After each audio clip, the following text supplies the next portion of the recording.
Welcome to Miss Mojo. And today we're counting down our picks for those 1980s bangers that may have flown under your collective radar. There's no easy way out. Giving in can be wrong. Number 20, Only Lonely, Bon Jovi. Bon Jovi may be a multi-platinum selling rock act, but that doesn't mean they don't possess some serious deep cuts in their back catalog. Another long and sleepless night. You need someone to hold you tight.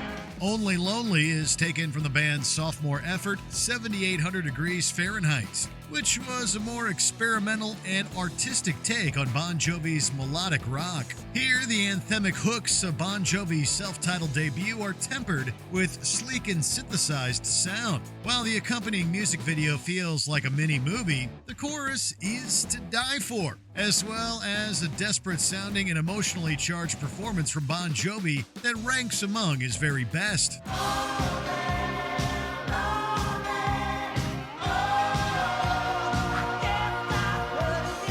We're saying it right here and now. Don't sleep on Only Lonely.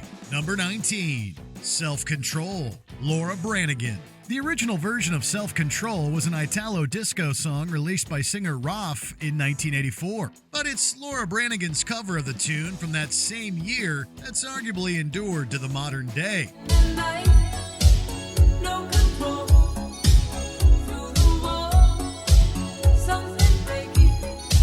The song is steeped in a massive-sounding 1980s production, yet Branigan's vocals never get lost in the mix. Instead, her powerful delivery shines through, as booming synths and hot guitar licks complement the song's danceable beats.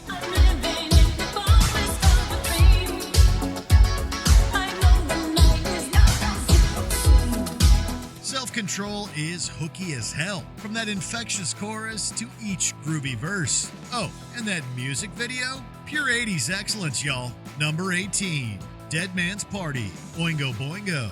Danny Elfman may be best known today for his wonderful film scores, but old school 80s kids know full well how dope Oingo Boingo was back in the day. All this stuff, wanna go.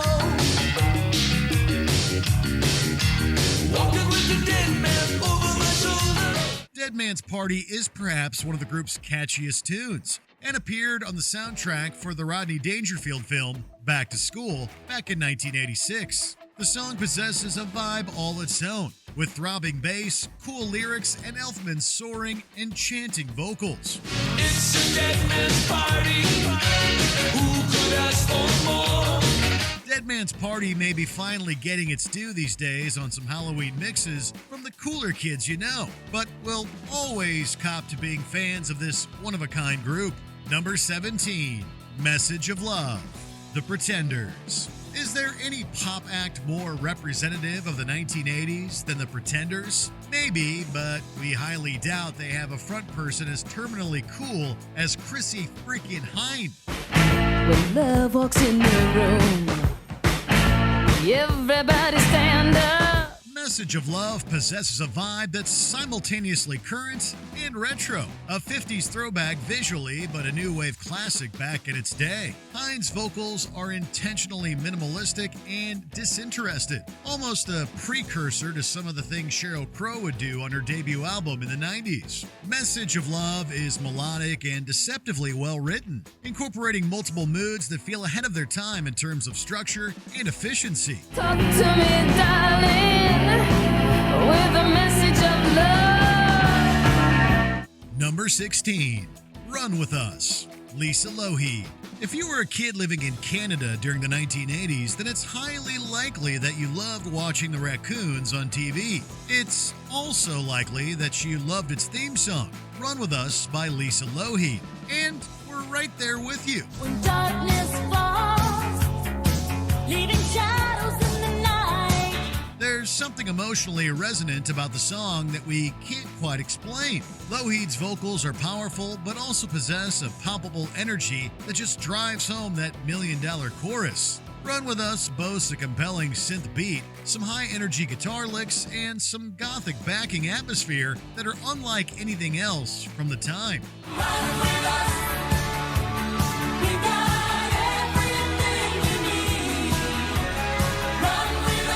It takes us back to youthful innocence every time we hear it. Number 15, A Mission in Life, Stan Ridgway.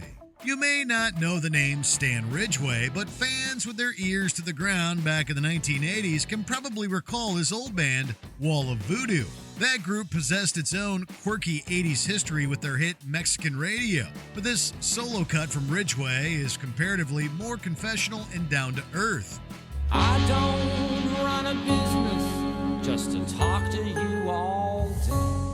The vibe feels more Billy Joel than new wave weirdness, but that isn't a bad thing. The backing instrumentation is particularly evocative and showcases Ridgway's unique vocals in a wonderful way. The production is also thick and layered, in that way only 80s records could be. You got a mission in life to hold out your hand. It's a deep cut that we highly recommend. Number 14, Wings of the Storm, Whitesnake. You'd be forgiven for ignoring Wings of the Storm by Whitesnake, since it was conveniently tucked away at the end of their 1989 album, Slip of the Tongue. Fire and water, ice and snow, heaven above us and hell below. If you did do that, however, then you'd be missing out on what's perhaps the glam metal band's fastest and most aggressive moment. Whitesnake's bluesy history from the 1970s is all but forgotten, as Wings of the Storm rips out of the gate with a startling amount of speed. It never lets up on the gas either, as Steve Vai's fretboard is practically set alight, as the guitarist lets it rip with fiery licks.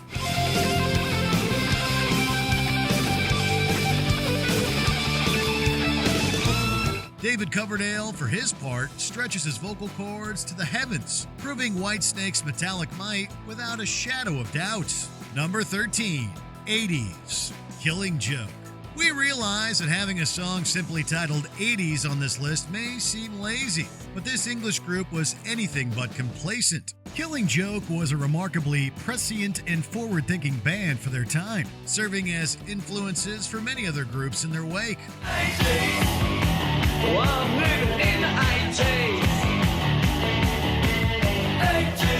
Nirvana was absolutely one of those bands, to the point where the latter's Come As You Are has been accused of stealing the main riff from 80s.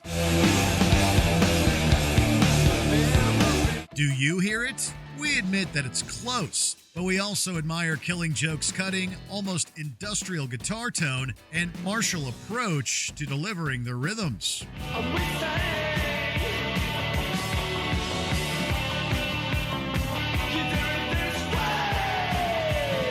Is it post-punk, alternative, new wave? We're not sure. But what we do know is that 80s is killer. Number 12, But Not Tonight, Depeche Mode. The discography of Depeche Mode is chock full of bangers, but 1986's Black Celebration just has to count among the band's best. The stars in the sky bring tears to my eyes. But Not Tonight is perhaps a lesser-known track from that album, however, because it possesses a more upbeat feeling to its melodies. Black Celebration is fairly dark on the whole, and But Not Tonight breaks things up nicely with a sound that harkens back to Depeche Mode's more minimalistic work. My eyes have been so red, I've been mistaken for dead, but not tonight. The electronic framework is cold, but Dave Gaughan's vocals are red hot, and But Not Tonight is made all the better for that fact. Number 11, Don't Pay the Ferryman, Chris de Burgh. What's the first song you think of when the name Chris de Burgh comes up in conversation? Most of us would probably list his hit 1986 ballad, Lady in Red, for obvious reasons. Lady in red is dancing with me. Don't Pay the Ferryman from 1982 couldn't sound any more removed from that hit, however. An energetic art rock song for the ages. The production is polished to a silvery sheen, and Don't Pay the Ferryman is written with electricity to spare. And when the rain came down, he heard a wild dog howl. De Burgh's vocal vocals are evocative and in control, detailing the song's mythological and Shakespearean origins with a palpable power. As a result, Don't Pay the Ferryman practically begs for repeated spins.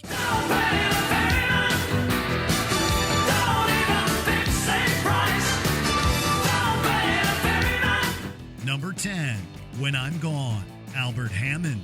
A double-edged sword about professional songwriting is how one can remain almost completely anonymous while also having a profound effect upon millions of music fans. When I'm gone, will you take out all the photographs? Albert Hammond was one of those people. A prolific composer who wrote hits for others but seemed to eschew personal fame when it came down to his own career. When I'm Gone practically begs for the listener to do some deep digging into Hammond's career, however, thanks to this song's confessional nature and emotional viability. Love will bring you back to me. The song feels tailor-made to connect with its audience. A beautifully melancholic song that boasts a fantastic production, one that perfectly highlights Hammond's voice. When I'm Gone is a hidden gem that deserves all the flowers. Number 9, No Easy Way Out, Robert Tepper. You just know it when you hear it. Call it montage music or training music. It's those songs that show up in movies when times are tough and demand that the heroes step up their game. I think it's unbelievable how you give into the hands of fate.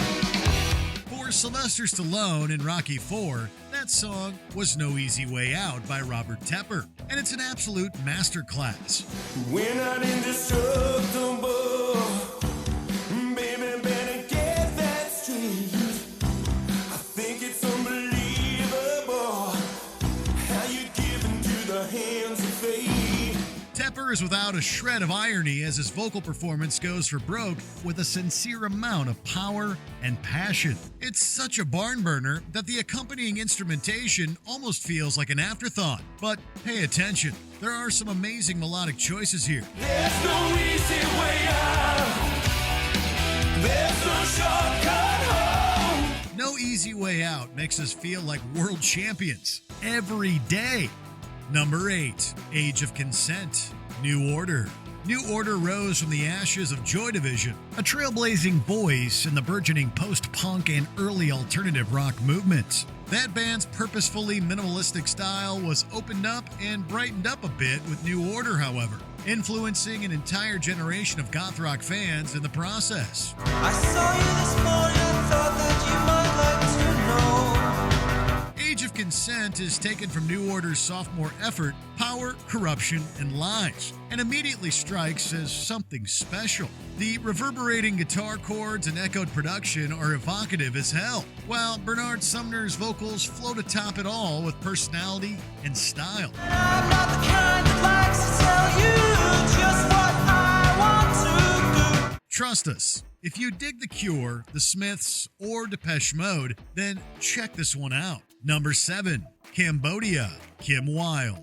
If you only know the career of Kim Wilde from her early hit Kids in America, then might we suggest the singer's more experimental sophomore effort, Select. This 1982 album was marked by a pronounced atmosphere of experimentation and even slight menace, as evidenced by this single, Cambodia. But then he turned around and he began to change. She didn't wonder then, she didn't think it strange. The song is dark and mysterious, a layered synth-pop song that feels delivered from outer space, yet anchored by Wilde's gorgeous, otherworldly voice. View from a Bridge is another great song from Select, but there's only one Cambodia, and once you hear it, we doubt you'll forget it. But there is only one thing that I know for sure. She will see his face again. Number 6, It's a Sin, Pet Shop Boys. Isn't it funny how songs tend to take on lives of their own? The Pet Shop Boys' Neil Tennant told The Daily Dish in 2019 how he originally wrote It's a Sin without much thought as to how seriously it would be taken by the group's fans. For everything I long to do, no matter when or where or who. The song was initially conceived during Tennant's reflection about his Catholic school upbringing, but many fans today have internalized the song's themes of oppression and shame and frequently interpret them as cathartic. Tennant also interestingly compared It's a Sin and the Pet Shop Boys' high-energy music to heavy metal. And you know what? We totally hear it. It's a Sin rocks, plain and simple. Number 5. Dancing with Tears in My Eyes, Ultravox. That title may sound extravagant because it is, but that's just part and parcel for Ultravox's deeply romantic new wave sound. The British group formed in the 70s but saw their greatest success in the 80s, thanks to gems like Him and The Voice.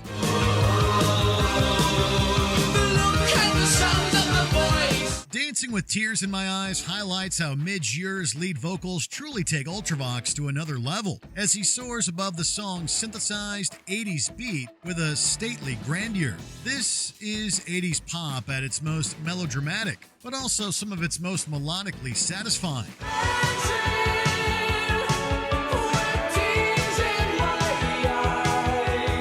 The songwriting is impeccable, the chorus wonderful, and the execution note perfect. Check out Ultravox. You won't be disappointed. Number 4.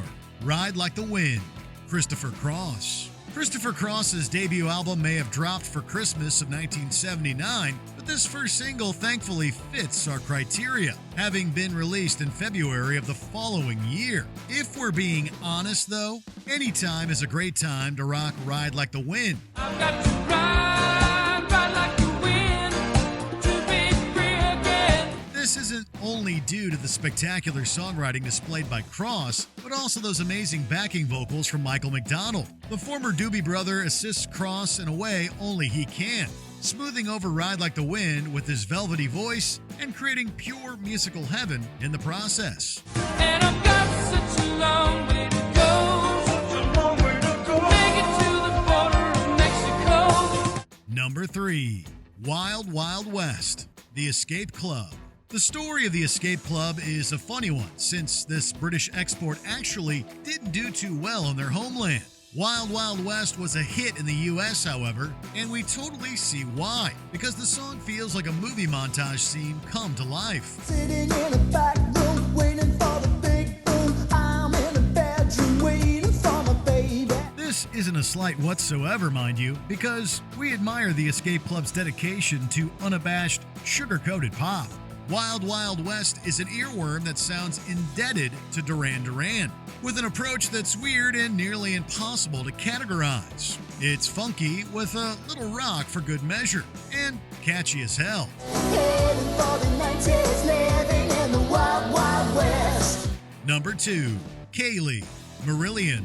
It may seem improbable that a 1980s prog rock band could go on to influence the proliferation of an actual forename in their native UK, but truth is indeed stranger than fiction. Katie, is it too late to say I'm sorry? And Katie, could we get it together again? The early career of Marillion was largely indebted to the sound of 70s Genesis, but Kaylee was an unadulterated pop hit from a group known for crafting 10-minute-plus epics. Lead singer Fish emotes with abandon, while the chorus and delay-drenched guitar of Steve Rothery creates that insanely catchy opening lick.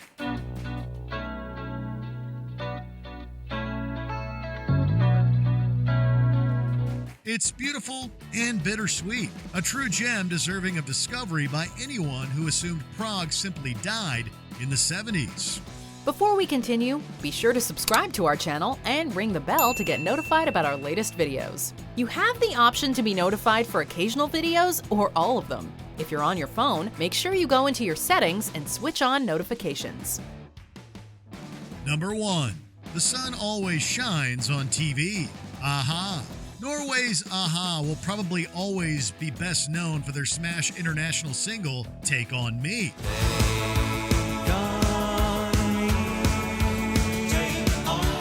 However, there's also a lot of other musical gold to be mined for fans seeking out more great music. The band's theme to the James Bond film The Living Daylights was a franchise highlight, but The Sun Always Shines on TV may just be a-ha's secret weapon.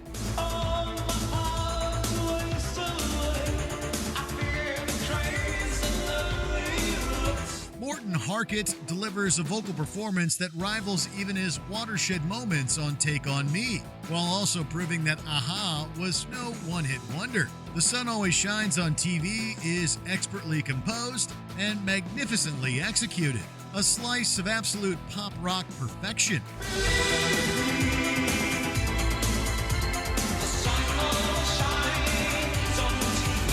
Feel like shouting out a deep cut from your favorite band? Let us know in the comments. Do you agree with our picks? Check out this other recent clip from Ms. Mojo. And be sure to subscribe and ring the bell to be notified about our latest videos.